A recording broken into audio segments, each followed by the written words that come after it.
lâu mê theo chỉ thon thề kịp quân khó vì gal quân khó mặt nôm ta nghe ye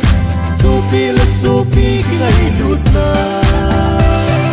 tao khó mai ta khó nào cả thế nên na về gal na avanti la son si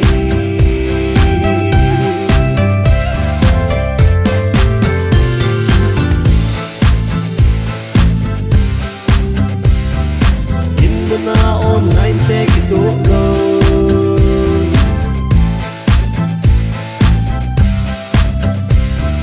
gal pun lo sum to lo lo ho se kip pun ko mi gal pun ko man nom ta nghe ye Sophie ki ngai lut na tao ko mai ka ko mau ka thein na ve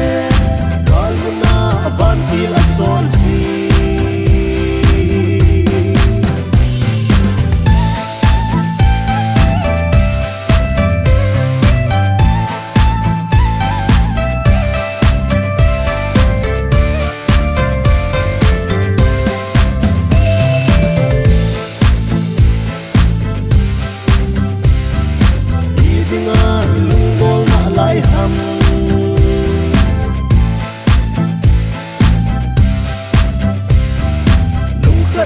bàn tha sẽ không tao kê kịp quân khó vì gal quân khó mặt nôm ta nghe ye